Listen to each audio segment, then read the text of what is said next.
की खरंच हे डिरेक्शन वगैरे ऍक्टिंग मध्ये स्कोप आहे का आयुष्यात? तुला भीती आहे म्हणजे माझ्यासारखे वगैरे डिरेक्शन करायला तर ते अवघड होईल. तो अटेम्प्ट न सक्सेसफुल झाला, म्हणजे सक्सेसफुल नाही झाला, याचं कारण कुठली मुलगी होती? ही जी तू जुनी भूत उकरून काढतोयस, तुझ्या याला सबस्क्रायबर बरे आहेत, माझी बायको बघू शकेल. तुझं झालं होतं मग ब्रेकअप वगैरे? परत तू त्या विषय परत ती जुनी भूत. एक व्यक्ती ही अनेक व्यक्तींबरोबर रिलेशनशिप मध्ये आहे आणि त्या व्यक्ती पण अनेक व्यक्तींबरोबर रिलेशनशिप मध्ये. It's a poly amorous relationship. आणि ते दरवेळेला सांगतात की ते निपुण अविनाश धर्माधिकारी मधला मी अविनाश आहे, असं ते दोस्ती प्यार आहे असं पण आहे. माझं प्रेम आहे आम्ही वागवत. स्क्रिप्टेड होतं सगळं, हे सगळं रॉ आहे. इतकं रॉ आहे मला वाटलं नव्हतं. जाऊ दे ना, बोल ना, पिक्चरचं प्रमोशन कर. तुझं 4 पोरं बिरं काय विषय?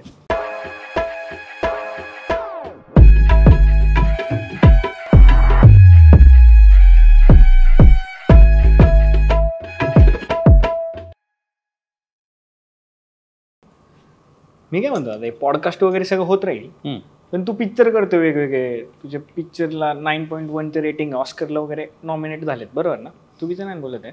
नॉमिनेट नाही झाले पण ठीक आहे, रेटिंगचं बरोबर. हा, रेटिंगचं बरोबर आहे, पण त्या लेवलचे आहेत आणि नॅशनल अवॉर्ड वगैरे वगैरे.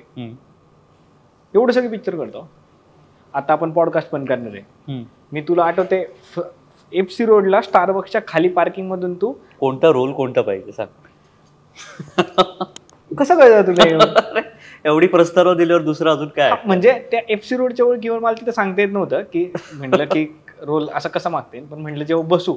पण पार्किंग मध्ये भेटलो ही ओळख असल्यावरती रोल कुठला हवाय ते कळत नाहीये. ते नाही, म्हणूनच म्हटलं आता थोडेसे आपण एस्टॅब्लिश करू अजून आणि मग करू. पण होईल का असं? काय होऊ शकतं? हो का नाही. आजचा आता पॉडकास्ट तू किती मला कसे चांगले प्रश्न विचारतोयस, त्याच्यानंतर माझ्याकडनं चांगली उत्तर काढून घेतोयस का, मला वेळेत सोडतोयस का, या सगळ्यावरती अवलंबून आहे. वेळेवर सोडायचंय, त्याला पुढे जायचंय खरं तर, तो मुद्दा आहे. पण ठीक आहे, मी करतो प्रयत्न. ठीक आहे, चालू करा रे, चला रे.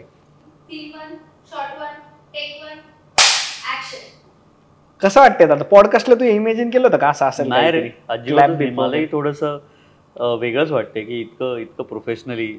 ऑड वाटतंय का? ऑड आहे आणि मला थोडं टेक्निकली साऊंड आहे असंही वाटतं. इंजिनियर आहेत की काय चुकी? कसलं हुशार आहे दादा. त्याला अजिबात नाही कळलं की माझं चॅनलचं नाव दॅट ऑड इंजिनियर आहे आणि मग मी इंजिनियर असेल असं तू गेस केलं असेल ना? जस्ट एक पूर्णपणे गेस केलं, मला वाटलं असं काही नाही. इंजिनियर आहे मी, अगदी बरोबर. इंजिनिअरिंग पुण्यातून आपलं झील कॉलेज वगैरे होतं मी. अच्छा, कुठलं केलं? इंजिनिअरिंग, कॉम्प्युटर इंजिनिअरिंग वगैरे. मग याच्यात कसं काय आलं? कोडिंग नव्हतं करायचं, अरे लय बोर होत होतं आणि तेच 9 to 5 वगैरे. म्हणलं आयुष्यात काहीतरी वेगळं करू, ऑड करू. मग इंजिनियर होतो, मग ऑड झालं. काहीतरी करू मग तुझ्यासारख्या लोकांना भेटता येईल, म्हणजे पार्किंग मध्ये सोडून दुसरीकडे कुठेतरी भेटता येऊ शकतं, म्हणून मग केलं आपलं. तर असं एकंदरीत आहे बाबा. पण म्हटलं डिरेक्टर, आपण म्हटलं विचार केला की पिक्चर मध्ये कधी जाता येणार आहे किंवा काय ते बघू, तुझ्यासारख्याने जर चान्स दिलं तर होईल. पण तोपर्यंत नाही झालं. कशाला पिक्चर मध्ये वगैरे? मला असं वाटतं की सध्या, आणि मी अगदी सिरियसली बोलतोय की आपण अशा एका काळात आहोत की जिथे पॉडकास्ट आणि म्हणजे आता हे जे काही डिजिटल माध्यम आहे, यूट्यूब आहे, इंस्टाग्राम आहे, त्याच्यावर पण आता लोक इतकी चांगली त्यांना प्रसिद्धी मिळते, इतकं चांगलं ते मॉनिटाईज करतायत, पैसे चांगले मिळत आहेत. तर हे पण एक माध्यम चांगलं एक्सप्लोर. बरोबर. आता तुला सटली नाही म्हणायचं असेल तर तू म्हणू शकतो, काय असं नाही. मला ते सगळं माहिती आहे, पण मला यायचंय ना तरी. पण तुला अभिनय करायचं काय याचा अर्थ? हा, म्हणजे अभिनय करायचा. 16.9चा रेशो असतो आपला युट्यूबचा, तिथून 70 mm ला जरा फरक पडतो ना दादा. तिथं बघण्यात आणि तिथं बघण्यात युट्यूबचे व्हिडिओ नाही प्ले होत तिथं, काहीतरी आहेत रेस्ट्रिक्शन, म्हणून म्हणलं.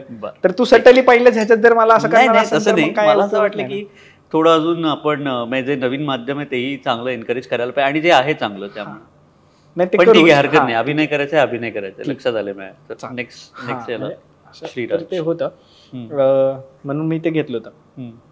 कसं वाटतं सेटअप? 3 कॅमेरा सेटअप वगैरे चांगलं आहे. 2 मध्ये 3, 2x3 आपण नव्हतं बोलायचे. 2x3 तसं फारच बसलं. आता हा शॉट लावून दाखव मला. हा इकडचा नाही, तिकडून. अरे हा भारी वाटतोय तुला, हा मला हा भारी वाटतोय, त्याच्यामुळे तो नको. टिंगल करतोय आपलं 3 कॅमेराचे. हा शॉट तुम्हाला नंतर पाहिलं भेटेल शेवटी. ठीक आहे. तर दादा, तू पॉडकास्ट पाहिलेत का नाही माझे पहिले? खरं सांग. खरंच पाहिले. मी फेमस आहे मम्मी. डिरेक्टर साहेबांनी मला पाहिजे. ठीक आहे.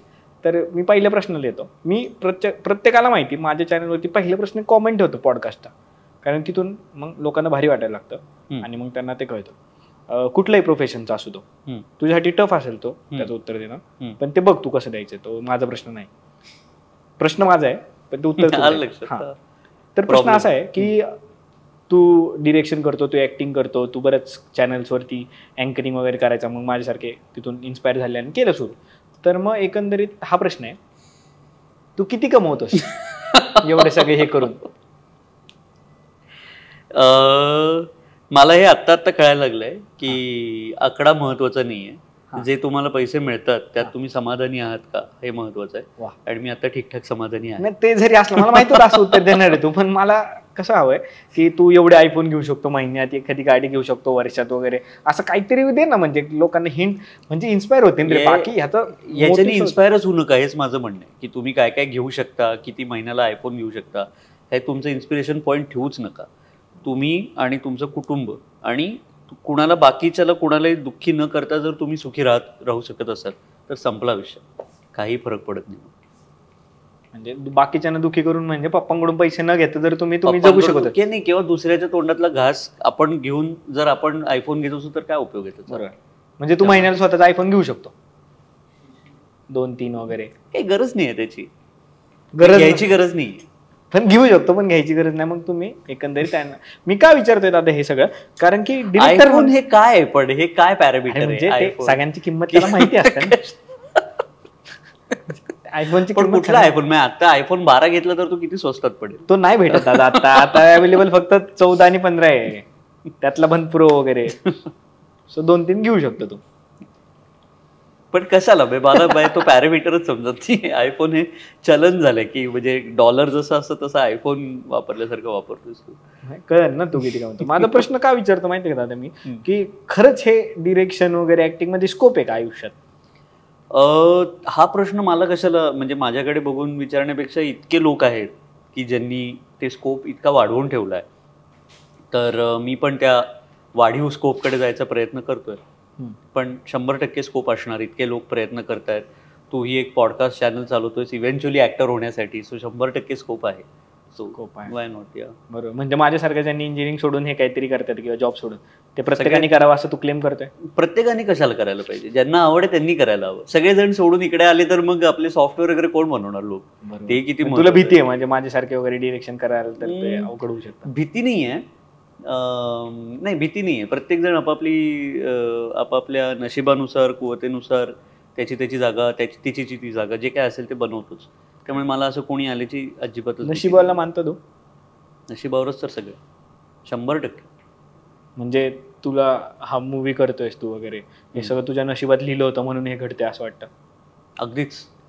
काही मग जर असं नशिबावरती आपण बसलो की हे होणारच, मग आपण कशाने काय करायचं? पण प्रयत्न म्हणून सोडून द्यायचे, घरीच बसायचं.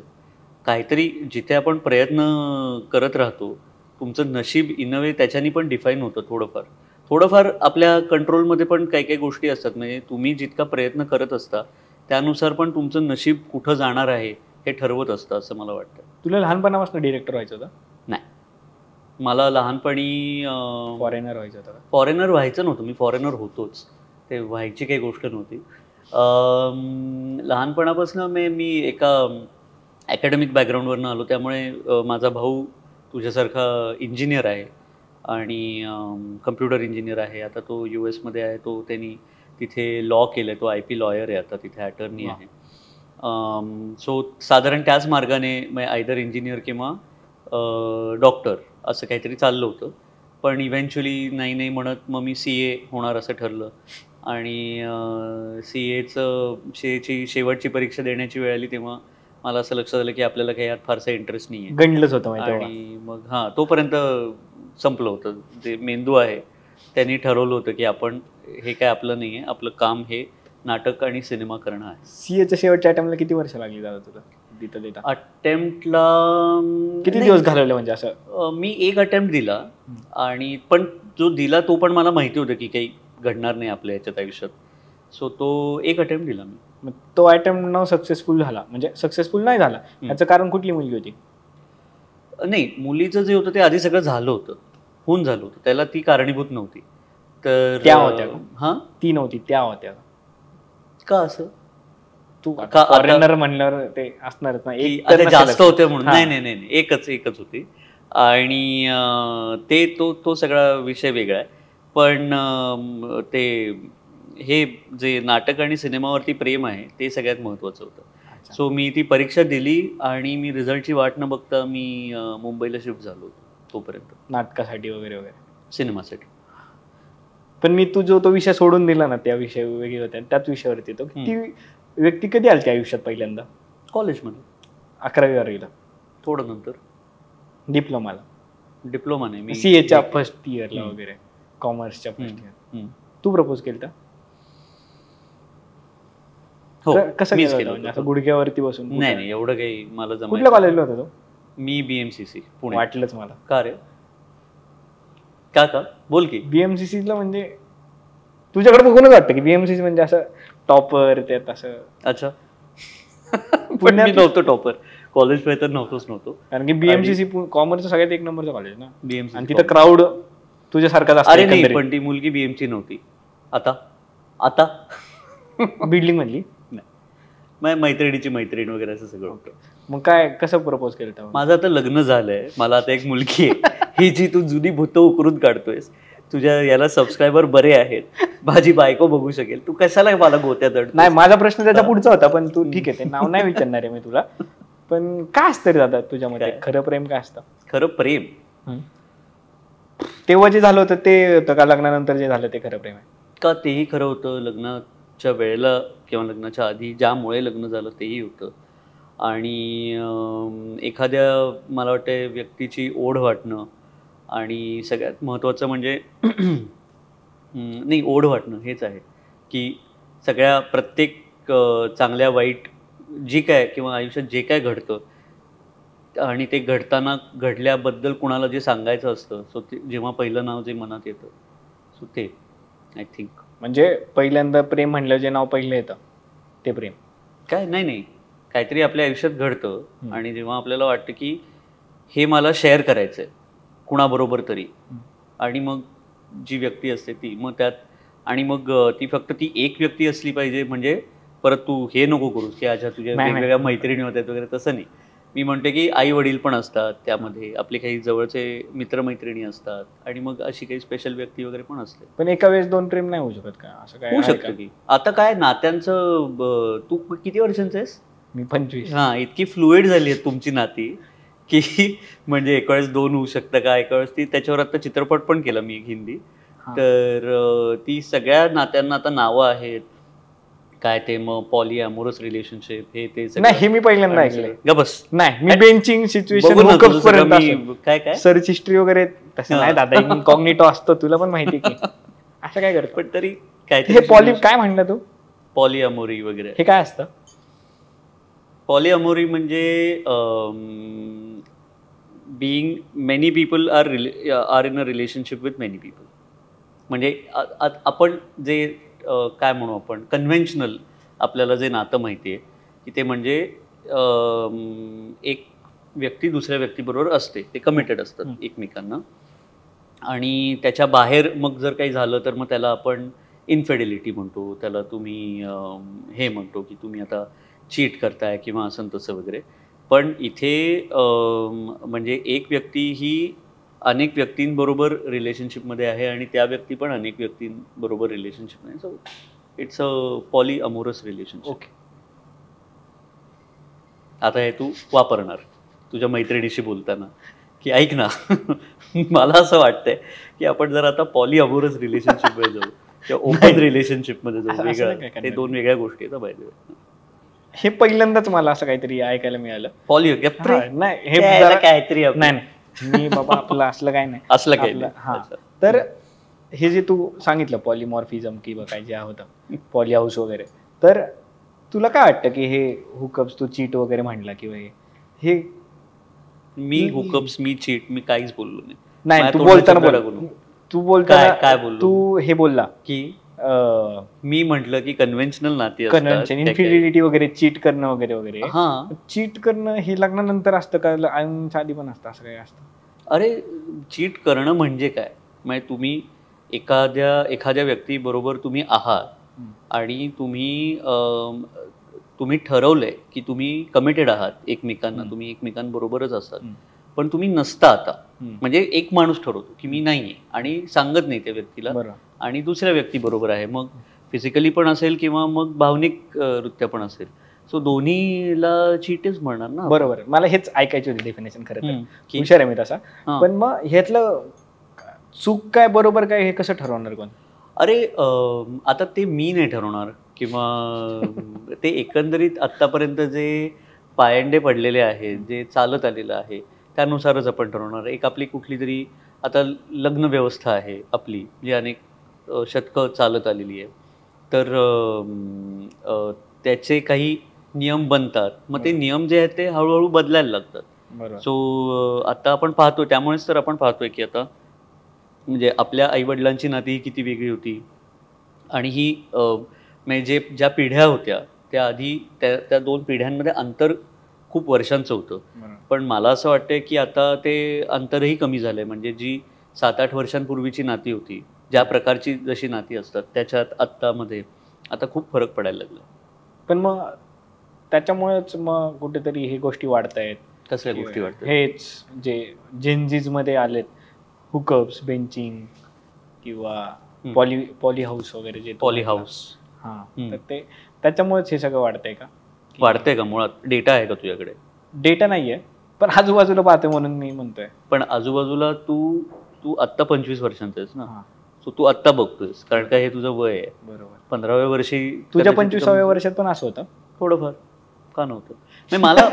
नाही, मी अगदी सिरियसली बोलतोय. डेटा आहे का नाही याच्यावरती आपण हे सगळं बघायला पाहिजे. मला असं वाटतं की आत्ता ह्या गोष्टी आपल्याला जास्त कळत आहेत सोशल मीडियामुळे. कम्युनिकेशन आता फास्ट झालेलं आहे, लोक थोडं जास्त बोलायला लागली आहेत याविषयी. आधी बोलणं नसायचं एवढं. नात्यांचं एक प्रकारे म्हणजे काय म्हणू, सोशल मीडियामुळेच परत नाती जास्त आपण सांगतो जगाला, की अनाऊन्स करतो वेगवेगळ्या प्रकारे.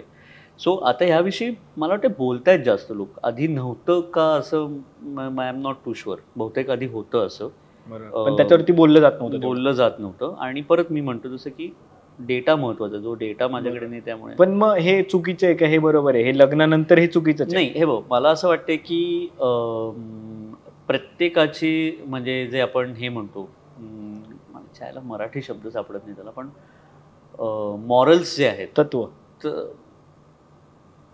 ठीक आहे, तत्व, तर ती प्रत्येकाने स्वतः, म्हणजे बऱ्याचदा लोकांनी स्वतःसाठी काय चूक काय बरोबर हे ठरवलं पाहिजे, स्वतःसाठी पण, आणि तुम्ही ज्या माणसाबरोबर ज्या नात्यात आहात त्याच्यामध्ये ती क्लॅरिटी असली पाहिजे. बरोबर. जर ती क्लॅरिटी नसेल आणि जर तुम्ही फक्त असं धरून चालताय की हां या व्यक्तीबरोबर मी आहे पण मी काही पण करू शकतो, पण जर त्या व्यक्तीलाच समोरच्या माहिती नसेल तर ते चूक आहे. ओके. मला असं वाटतं की कम्युनिकेशन हे पूर्णपणे पारदर्शक असलं पाहिजे, पूर्णपणे ओपन असलं पाहिजे. जे काय असेल ते सांगून गेलं पाहिजे, जे काय असेल ते. बरोबर. तर हे झालं ब्रेक. आणि सांगून करायला पाहिजे फक्त नाही, संमती असली पाहिजे. हां, बरोबर. तुझं झालं होतं मग ब्रेकअप वगैरे? म्हणजे परत तू त्या विषयी परत जुनी भूत मी जे म्हटलं, नाही तसं नाही. आयुष्यात पहिलं प्रेम नाही भेटत ना कुणाला. मला नाही भेटलं म्हणून म्हणलं, विचारलं. पहिलं प्रेम अजून नाही भेटत ना आयुष्यात आपल्याला. पण नाही भेटत म्हणजे अच्छा तुझंही हे सगळं झालं होतं ते. हा ठीक आहे ना. मग ते सगळं पहिलं प्रेम वगैरे मला वाटतं चित्रपटांनीच खूप ग्लोरिफाय केलं. इट्स ओके, काही फरक पडत नाही. मग पहिलं प्रेम असलं तरच ते स्पेशल आहे असं काहीही नाही. तुझं की तुझं प्रेम ते स्पेशल ठरलं काय मी नाही सांगणार तुला. हे आकडे मी बोलणार नाही चायला. तुला असं वाटलं होतं का हा पॉडकास्ट असा जाणार आहे? नाही, मला काहीच वाटलं नव्हतं. पण मला काय एकंदरीत कोणीतरी आपल्याला असं आगाऊ भेटेल असं वाटलं होतं. आज नाही, एकंदरीत आयुष्यात कधीतरी. आयुष्यात तो मी पहिलंच असं दिसतंय. कॅमेरा समोर तरी पहिलाय. कॅमेरा समोरच ठेवा, पण तू जाताना मारू बिरू नको. मी ब्लॉग पण करणार त्याच्यामुळे. अहिंसक माणूस मी काय मारणार बिरणार नाही तुला, पण रोलचं पण मारेन. पोरं ना आपल्या भाषेत बोलू जरा आता. आपल्या भाषेत. हा म्हणजे पोरं आतापर्यंत कुठली भाषा होती तरी एक जरा फॉर्मल होते. आता आपल्या मुलांची हे भाषा फॉर्मल होतं आतापर्यंत जे झालं जरा. हा अच्छा ओके तर आपली जरा पोरांची भाषा बोलू. रिलेशनशिप मध्ये असतात वगैरे पोरं वगैरे, पोरी पण असतात, पण ते प्रेमात ना ब्रेकअप झालं, तुझं पण झालं माझं पण झालं, पण आपण दोघं पण असं खच्ची नाही झालं. म्हणजे तुझं माहित नाही, मी झालतो. मला वाटतं त्यामुळेच हे सगळं युट्यूब चॅनल सुरू झालंय असं मला वाटतं. एनिवे पुढे पोरं खच्ची होतात आणि मग त्या खच्चीपणातून बाहेर नाही येत. तर काय केलं पाहिजे? अजूनही तू खच्ची आहेस, हा हे तुझं खच्ची व्हर्जन आहे हे जे आहे ते. मग मला भीती वाटते तुझ्या नॉर्मल व्हर्जनची. हे जर खच्ची व्हर्जन असेल तर जगाला जाळशील तू नॉर्मल व्हर्जन. तेवढं खरंय. मग काय करायला पाहिजे खच्चीत असं होतं मूळ माहितीच्या यायला. पण काय केलं पाहिजे? काय ते काम करत राहा तुमचं बाद गाली घालून. एक खच्ची अग्रेशन बघा. असं मुलांना सांग, अडकले अरे ते माझेच मित्र आहेत काय. तू सांग ना, तू जसं नाही युट्यूब, मला असं वाटतं की तुमचा पॉडकास्ट चॅनल सुरू करा. तुमचं जे चांगलं शिक्षण चालू आहे, कम्प्युटर इंजिनिअरिंग वगैरे सोडून 3-4 पोरांना हाताशी घ्या आणि कॅमेरे 2 आहेत पण 3 आहेत असं भासवून एक मला वाटतं युट्यूब चॅनल सुरू करा आणि पॉडकास्ट घ्या आणि त्याच्यातच उमेदवारी करायची असं मला वाटतं. सगळ्यात बेस्ट डिरेक्शन वगैरे सांग ना, माझ्या पोटावर का पाय देतोय? ऑलरेडी लय कॉम्पिटिशन झालं असं. पण काय केलं पाहिजे एकंदरीत? म्हणजे जोक सपाट असं काय? जोक सपाट? बापरे. इंग्लिश येतात आता? नाही तसं नाही, जोक सपाट इंग्लिश वरनं नाही बोललो मी तुला. जोक बोलू शकतो असं काय विषय नाही, पण नाही बोलणारच नाही. पण मग असं त्यातून बाहेर येण्यासाठी काय मुलांनी केलं पाहिजे? जे एकदम डिप्रेशन मध्ये जातात ते त्यांना सांग ना जरा, तुझं ऐकतील रे. कारण असं आरशात बघून स्वतःला 3 कानफाडात मारले पाहिजे पहिले. डिप्रेशन मध्ये एवढं जायला नाही पाहिजे या गोष्टीमुळे. आणि मी आधी म्हटलं तसं आपलं जे काम आहे ते करत राहायला पाहिजे. आपण 140 कोटी लोकांच्या देशात राहतो, याचे आभार मानले पाहिजेत की ठीक आहे, एक नाही झालं, अजून भरपूर आहे. प्रयत्न करत राहिले. आता त्याचे एक्सपिरियन्स म्हणून सांगतोय, प्रयत्न करत राहा. होतं सगळं निवांत. मग पिक्चर पण भारी चालतात, सगळं होतं. माझं पण चालतं की चॅनल. झालं, सुचत नाही आता काही. भारी उतरते असं काय कळत नाही. दादा तू आता हे सगळं केलं, तू ब्रेकअप झालं, त्यातून बाहेर आला, हे केलं ते, पण ह्यात सगळ्यात मित्रांना त्या गोष्टीला इतकी वर्ष झाली आहेत, त्याच्यातनं बाहेर येऊन भरपूर काय काय झालंय त्याच्यापेक्षा येतोय मी. तर तू सगळ्या अख्ख्या महाराष्ट्राला माहितीये की काय ब्रेकअप झाले. हा तुझ्या नाही की तुझ्या असे खतरनाक मित्र आहेत तुझ्यासोबत, वाघ बिग असतात वगैरे. तर मला त्या वाघाबद्दल विचारायचे तुला की त्याचा ब्रेकअप कधी झालं. हा त्याचा ब्रेकअप त्याचं माहिती, तो मला डायरेक्ट शिवाय घालतोय नको. त्यापेक्षा तू सांग की त्या वाघाबद्दल, म्हणजे मैत्रीबद्दल मला सांग की मैत्री मुलांसाठी काय असते रे? मैत्री मुलांसाठी काय असते? मुलांची मैत्री जी असते, म्हणजे आपली, तुझी अमय दादा सोबत असेल किंवा असं, ते असं टिपिकल उत्तर ते, म्हणजे आपण रील्सला वगैरे वापरू शकतो. हो ना, ते कुछ माझ्याकडनं रील्सच बनवून घेतो. ते कुछ तुम्ही कसं रॉ ठेवलंय तसं मी रॉ ठेवतोय. अच्छा ओके. काय आम्ही काय रॉ ठेवलंय ते? कास्टिंग काउचला कसं रॉ स्क्रिप्टेड होतं सगळं, हे सगळं रॉ आहे. इतकं रॉ आहे मला वाटलं नव्हतं. पण कुछ होता है मध्ये ते वाक्य आहे ना की प्यार दोस्ती आहे, तर तसंच आहे, दोस्ती प्यार आहे असं पण आहे. माझं प्रेम आहे आम्ही वाघवर. ह्याचे खूप अर्थ निघतात, परत तुम्हाला नाव ठेवू ते तुमचं मन जसे तसे अर्थ निघतील. मला माहितीये माझा अर्थ काय आहे. त्याचं प्रेम आहे तुझ्यावरती पण मला वाटतं आहे. तुमचं लपटच आहे थोडक्यात दोघांचं. म्हणायला हरकत नाही. असं काय असते मैत्री? एवढं का आपण पार प्रेमच करतो मित्रावर? असं काय असतं पोरांमध्ये, मित्रांमध्ये? तू सांग बरं चायला मला, तू याचं उत्तर दे. वाढीव असतात रे पोरं. म्हणजे आपण लोक भेटलोय बघ, आतापर्यंत तू एकदम शांत होता, भेटलो डायरेक्ट असं वाटतं की आपण लय आधीपासून भेटलोय, आणि डायरेक्ट असं घट्ट मित्र वगैरे होऊन जातो की डायरेक्ट एखाद्याला तू घेतलंच मला पिक्चर मध्ये वगैरे. मी माझा इतका घट्ट मित्र, पण अजून आम्ही एकत्र चित्रपट नाही केलं. त्याविषयी काय म्हणतो? म्हणजे वसंतराव मध्ये त्यांनी हे केलं ना थोडंफार. मी कुठं काय जास्त म्हणतो, तेवढंच आपलं. पण एकमेकांसाठी रात्री चल रे मला दुधाची पिशवी आणायची, तर मग तू पण त्याच्यासोबत गेला दुधाची पिशवी आणायला वगैरे. कुठेतरी चल रे, काय विचारलं नाही कुठं, तुम्ही दोघं गेले. असं केलंय का तुम्ही पण? केलंय. हा म्हणजे ही जी मैत्री आहे ना, तुला त्याच्याबद्दल सांग ना जरा. तूच सांगितलंस की अजून मी काय सांगू वेगळं.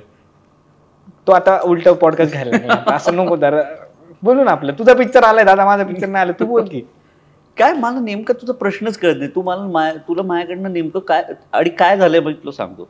तुला माझ्याकडनं कुठलं तरी उत्तर हवंय. मी ते शब्द बोलेपर्यंत तू सोडणार नाहीस मला, हे मला कळतंय. नाही बरं ठीक आहे, मी तसलं काय आपल्याला काय हवं नाही वगैरे, पण मैत्री तुझ्यासाठी काय? ही काही रक्ताची नाती असतात जी असतात, म्हणजे त्याच्यावरती आपलं काय कंट्रोल नसतो. आणि काही नाती असतात जी आपण बाय चॉईस बनवतो. तर ती नाती म्हणजे रक्ताची नाती आहेतच महत्त्वाची, ती टिकवायचीच असतात. पण ही जी नाती जी आपण बाय चॉईस बनवतो त्याला एक वेगळ्या प्रकारचं डेडिकेशन लागतं, वेगळ्या प्रकारची काय म्हणू आपण कमिटमेंट लागते. आणि ती टिकवायला जास्त आपल्याला प्रयत्न करावे लागतात, पण ते प्रयत्न करण्यात मजा पण येते. सो ते मला वाटतं ती मैत्री की तुम्हाला त्या माणसाचा सहवास हवा असतो.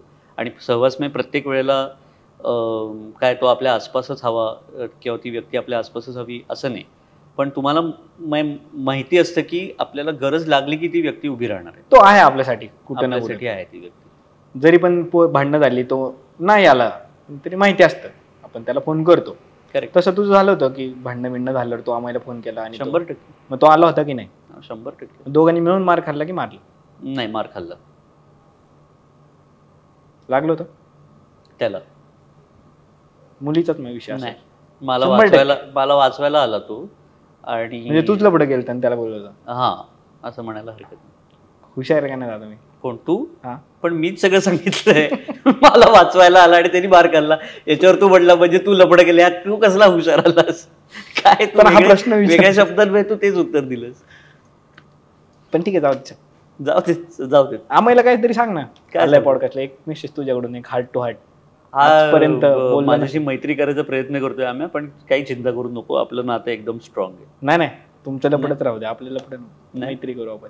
पण ठीकच आहे की. हा, पण असं एक हार्ट टू हार्ट म्हणजे तू आतापर्यंत जे आम्हाला कधी बोललं नाही ते सांग ना काहीतरी. आतापर्यंत मी आम्हाला जे बोललो नाही सांगू? नाही कॅमेरा त्यालाच सांग रे, की इथं कॅमेरा सगळ्यांसमोर काय नाही सांगणार. आम्ही कॉल करतो तुला.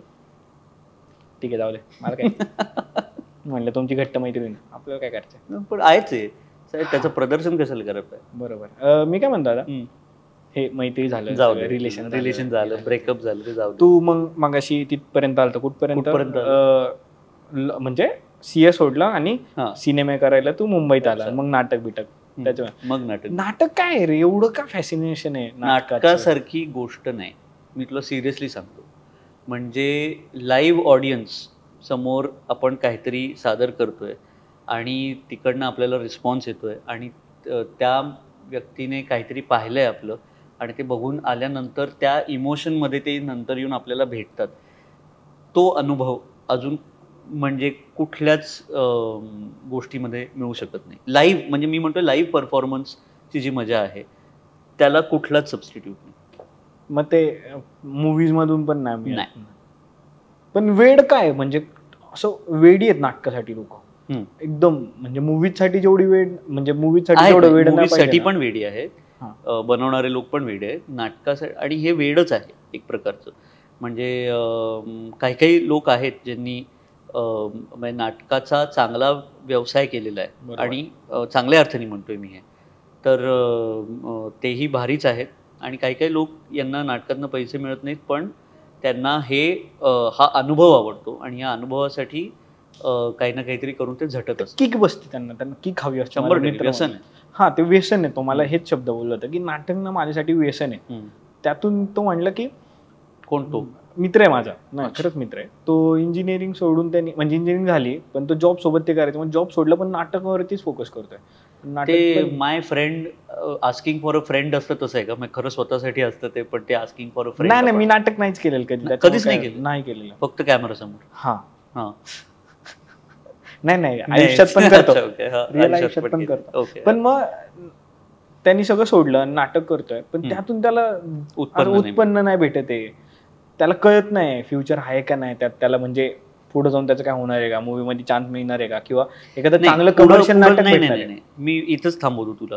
नाटकाच्या पुढे जाणं म्हणजे पिक्चर मध्ये काम करणं, हे जर त्याचं एम असेल तर नाही, म्हणजे पुढे जाऊन, म्हणजे मी हे बोललो, पण पुढे जाऊन चांगलं कमर्शियल नाटक भेटेल का, तिथून पैसे कमवता येतील का, मग घर चालेल का, हे सगळे प्रश्न आहेत त्यांच्यासमोर. बरोबर. आणि खूप लोकांसमोर आहे असे. तर अशांना तुला काय वाटतं की काय पण आपण जेव्हा अशा एका क्षेत्रामध्ये येतोय, नाही हे फक्त मी त्याचा नाटकाचं वेड आणि मग पुढे जाऊन काय होईल हे माहिती असं नाही.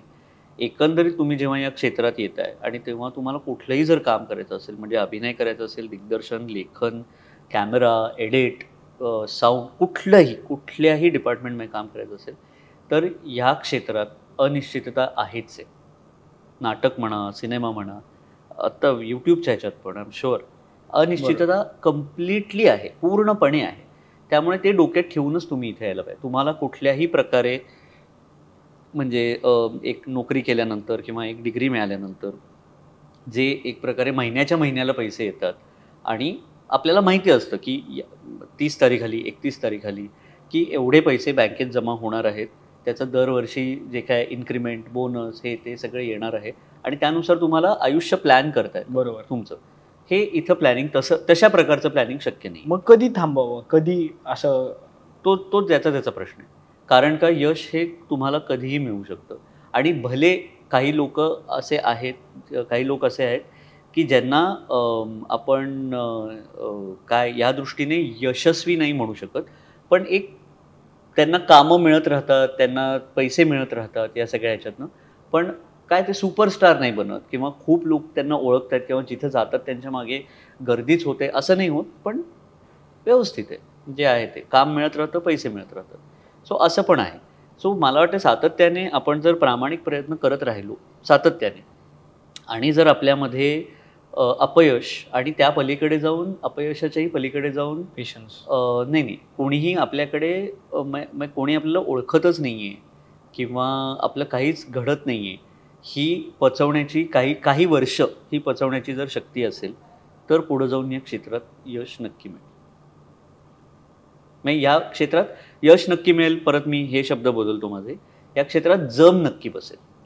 बरोबर. तुला किती नाटकातून सगळ्यात मोठी अमाऊंट मिळाली ती कधी पहिल्यांदा जेव्हा सुरुवातीला करायचं तेव्हा तुला किक बसली होती अशी की नाही यार हे आहे? नाही, हे बघ मी एकांकिका स्पर्धा वगैरे जेव्हा केल्या होत्या ना तेव्हा मी पहिल्यांदा पहिलं माझं जे दिग्दर्शन होतं ते एक सायकल नावाची एकांकिका होती. तर ती आता झाली त्याला 20 वर्ष होत आली. वा. सो त्या एकांकिकेने त्या वर्षी जवळजवळ सगळ्या स्पर्धा जिंकल्या होत्या. सो त्या ह्याच्यातनं पैसे मिळाले होते आम्हाला. म्हणजे त्या 20 वर्षांपूर्वीचे आम्ही जवळजवळ 1.25 ते 1.5 लाख रुपये कमवले होते. बापरे. त्या स्पर्धेच्या रकमेतनं फक्त. आणि आम्ही काय एक 15-16 लोक होतो. तर त्याच्यातनं आम्ही म्हणजे काय प्रत्येकी ते वाटून आम्ही आमच्या किती आले होते तुझे कॉन्ट्री तुला? पण तेच आम्ही तसं नाही केलं. तोच मुद्दा आहे की आम्ही ते नाही केलं आणि त्या पैशातनं आम्ही संस्था सुरू केली. ओके. आणि त्याच्यातनं आम्ही अजून नाटकं प्रोड्यूस केली. पहिलं नाटक तू प्रोड्यूस केलेलं कुठलं? गेली 21 वर्ष म्हणून नाटक आहे. सगळे रोमॅन्टिक आहेत? नाही, गेली 21 वर्ष अजिबातच रोमॅन्टिक नाही. का तुला असं वाटलं नाव ऐकून की रोमॅन्टिक नाटक असेल? का माहिती का असं तुझ्याकडे बघून वाटलं की रोमॅन्टिक असेल? वसंतराव बघून पण वाटलं का रोमॅन्टिक आहे पिक्चर? काय गप्पा? बाप जन्म? नाही. अच्छा ओके.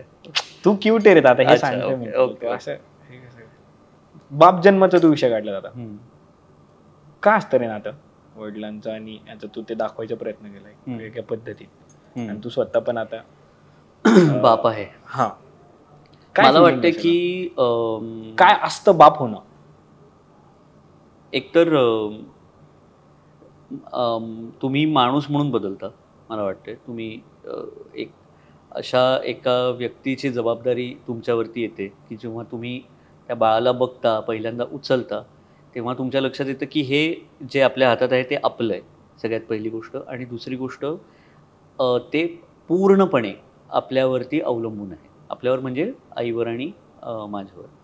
आणि ह्याची आता जबाबदारी माझी आहे. हे मी बनवलं आहे आणि ह्याची आता जबाबदारी माझी आहे या बाळाची. आणि मग तुम्हाला त्याच्यावर प्रेम करण्यापलीकडे दुसरा ऑप्शनच नसला पाहिजे खरं तर, की तेच असलं पाहिजे. दुसरा मग ऑप्शनच नसला पाहिजे असं माझं ठाम म्हणणं. दुसरी गोष्ट अशी पण आहे की मला वाटते पुढं जाऊन की वडिलांचं त्यांच्या मुलांबरोबरचं नातं आणि वडिलांचं मुलींबरोबरचं नातं हे थोडंसं वेगळं होतं. आणि मुलींबद्दल मला वाटते वडील हे जास्त पॉझिटिव्ह होतात, जे माझं होताना मी पाहतोय. आणि माझ्या वडिलांना दोन्ही मुलंच आहेत, त्यामुळे माझं आणि त्यांचं नातं वेगळं आहे हे मला कळतंय, किंवा त्यांचं माझ्याबरोबरचं नातं वेगळं आहे हे मला कळतंय, आणि माझ्या मुलीबरोबर नातं वेगळं असणार आहे हे मला कळतंय. तू केलं होतं वडिलांना हक कधी? हग केलं होतं, म्हणजे पण असं वारंवार नाही करत. हा, म्हणजे एक प्रत्येक मुलांचं एक कुठेतरी ते एक स्वप्न असतं ना की वडिलांना एक हक करायचं, किंवा असे मुवमेंट्स खूप कमी येतात किंवा ते घडतं. माझ्या वडिलांनी फार अनपेक्षित वेळेला ते केल्याचं मला इतकं मी ती आठवण कधीच विसरू शकणार नाही. काय झालं की मी त्यांची गाडी घेऊन बाहेर गेलो होतो रात्री, आणि धडक मारून आणली होती ती गाडी. आणि थँकफुली काहीच कुणाला झालं नव्हतं, पण गाडीचं नुकसान झालं होतं. आणि मी घरी आलो आणि कसं सांगायचं हे मला कळत नव्हतं वडिलांना. आणि रात्रीची होती, ते झोपले होते, आणि मी त्यांना उठवलं. आणि मला असं म्हणजे इतका घाबरलो होतो की मला रडू पण येत नव्हतं, मी इतका घाबरलो होतो. आणि मी दार वाजवलं, ते बाहेर आले, म्हणजे काय झालं. आणि माझे वडील असे एकदम स्ट्रिक्ट वगैरे असे नाही आहेत बरं का, अजिबातच. पण तरीही मी घाबरलो होतो इतका. तर मी म्हटलं की मी गाडी घेऊन बाहेर गेलो होतो तुम्हाला न सांगता, आणि मी एका खांबाला धडकलो. तर त्यांनी पाहिलं माझ्याकडे, ते म्हणले तुला लागलं आहे? म्हटलं नाही. अजून कोणाला लागलं आहे? म्हटलं नाही. मिठी मारली, ते म्हणले काही फरक पडत नाही, इट्स ओके, काय गाडीचं होईल ते होईल, काही चिंता करू नकोस. आणि असं नाही की आमच्याकडे काय खूप पैसे होते आणि काही झालं तरी ठीकच आहे वगैरे, असं काही नव्हतं. गाडीचं नुकसान म्हणजे किती नाही म्हटलं तरी ते त्याला वेगळाच खर्च येतो. पण ती मला वाटते ती मिठी मी कधीच विसरणार नाही. रडू आला असं ना डायरेक्ट? नंतर आलं, त्यांच्या समोर नाही आलं, यायला हवं होतं पण नाही आलं. असा कुठला मुवमेंट आहे वडिलांसोबतचा की हा सोडता, की त्यांना असं एक प्रत्येक मुलाला असं असतं ना की वडिलांना प्राऊड फील झालं पाहिजे, राव असं काहीतरी काम करायचं, असं कधी तुला जाणवलं की अरे मी आपलं काम? दिग्दर्शक म्हणून नाव निपुण अविनाश धर्माधिकारी असं होतं. तर त्याचं त्यांना खूप भारी वाटतं हे मला माहिती आहे.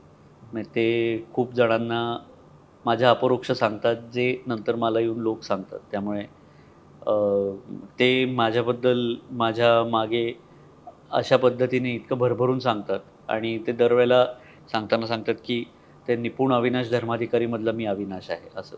ते भारी वाटतं. हे भारी होतं हा दादा. पण हे बाप लोकांचा काय प्रॉब्लेम आहे, हे तोंडावर कौतुक नाही करत, असं मागं करतात इकडे. नाही माझे वडील तोंडावर पण करतात कौतुक, नाही असं नाही, पण आहे मी सेंटिमेंट काय ते समजतो तुझं. माहिती नाही, मला वाटतं की आपण आत्तापर्यंत म्हणजे आत्ता पण तू वर्ल्ड कप आपण जिंकलो तेव्हाचे कितीतरी रील्स आले बघ, की हार्दिक पांड्या रडतोय, विराट कोहली रडतोय, रोहित शर्मा रडतोय, सगळे टीम रडते, आणि this is the new generation of Indian players वगैरे, असे काही काही रील्स होते की जे इमोशन्स दाखवायला घाबरत नाहीत वगैरे वगैरे. तर आधीच्या पिढ्यांना मला वाटतं हे सांगितलं गेलं होतं की पुरुष म्हणजे कोण, की जो आपल्या म्हणजे आपल्या जो जास्त भावनिक होत नाही, आपल्या भावना मर्द को कभी दर्द नहीं होता, मर्द को कभी दर्द नहीं होता, लड़के रोते नहीं है वगैरे वगैरे वगैरे. ते कुठंतरी असं मेंदूमध्ये असं ठासून ठेवलं होतं लोकांच्या. सो ते आता हळूहळू तुटायला लागलं इमोट्स. पण आता जुन्या पिढीला आपण म्हणजे ते जेव्हा 40-50 वर्ष हेच ऐकत हेच जपत जे जगत आलेत लोक, ते बदलणं थोडं अवघड होतं.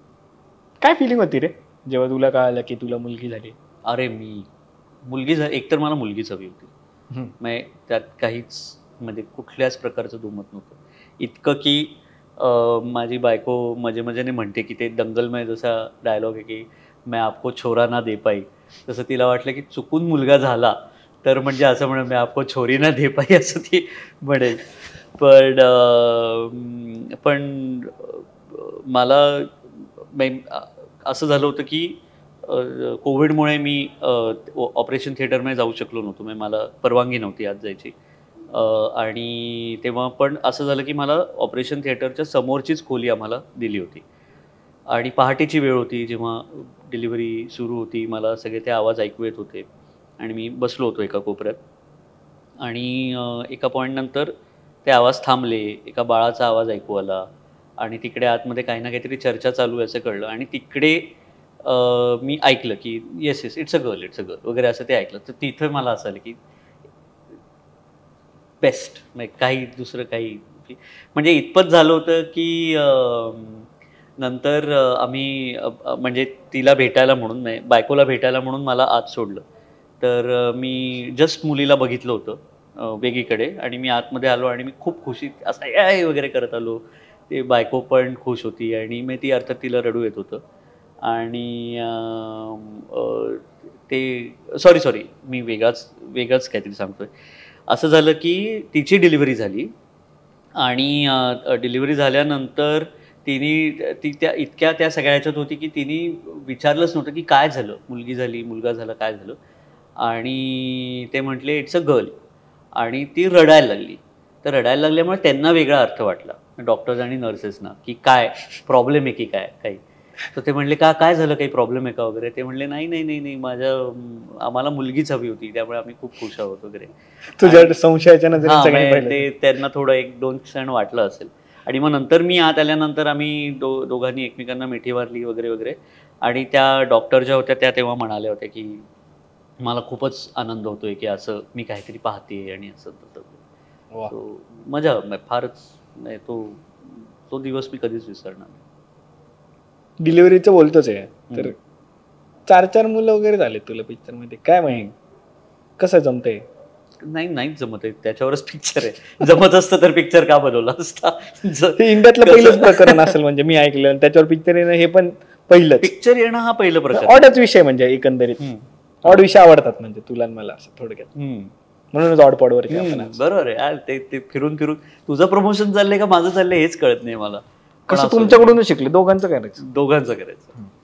शिकलो तुझ्याकडून, काय विषय. अच्छा, तुला वाटतंय का थोडस की काय तुझ्यासारखंच काहीतरी करते तुम्ही दोघं जसे करायचे म्हणजे कास्टिंग काउचवर जसं करायचं. पण कास्टिंग काउचवर आम्ही स्वतःला कुठं प्रमोट करायचो? आम्ही फक्त खेचायला यायचो तिथे.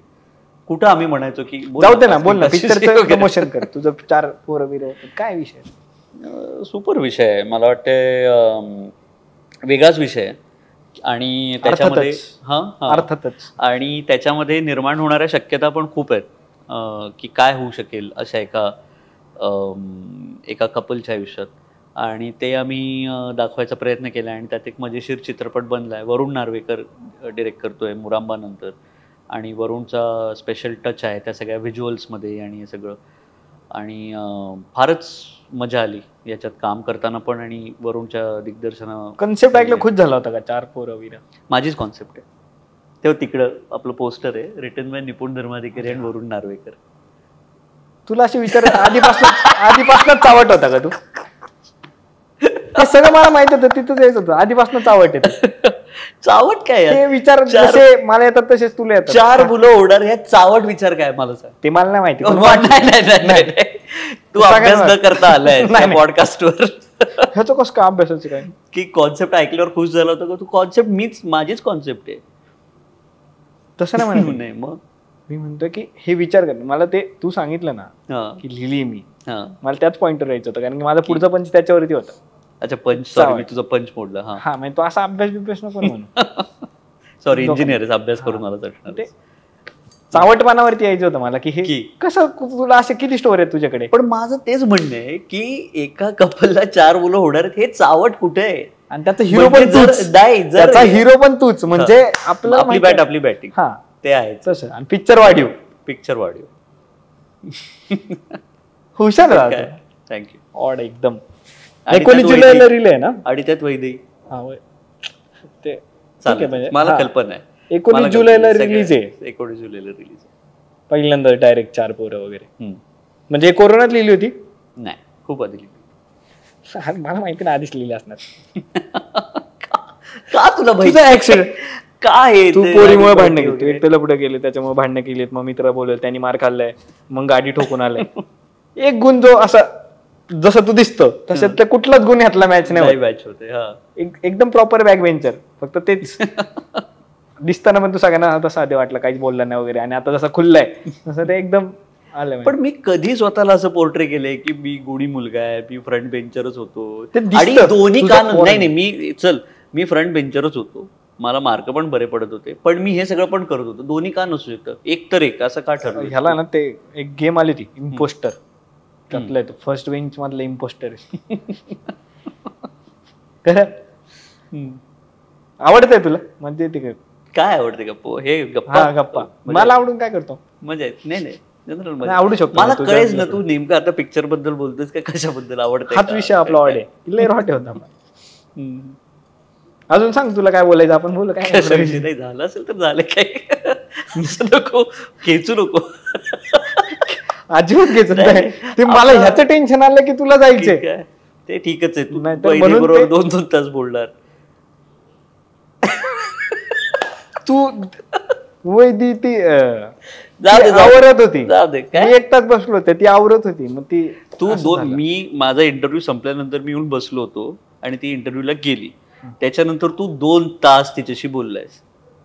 मी तुला आता सांगू घे ना शकतो समजून, कधी- काहीतरी ब्रोकोड असतो ना बाबा. तर ते झालं ना तुझ्या बरोबर. तुझं पॉडकास्ट जेव्हा इथं सुरू झाला हम्म. तेव्हा मी तिथे 1 तास बसलो, हम्म. नाही 1.5 तास, मग ती आली हम्म. आणि मग तिथून जे पुढं. ते जे काय असेल ते असेल. माझं म्हणणे तू तिच्याबरोबर 2 तास बोललायस, हे खरं आहे. खरंय, हे कम्प्लिटली खरं आहे. तू घाई थांब की आपण पण बोलू की आपल्याला पण होऊन जाईल. नाही नाही ठीक आहे, नाही बोल बोल. टाइम बोल, बोल. महत्वाचा असतो, असं काय एवढा विषय नाही. तू का नाही युट्यूब चॅनल चालू करत आता? तुझ्याकडले असे वाढीव कन्सेप्ट मला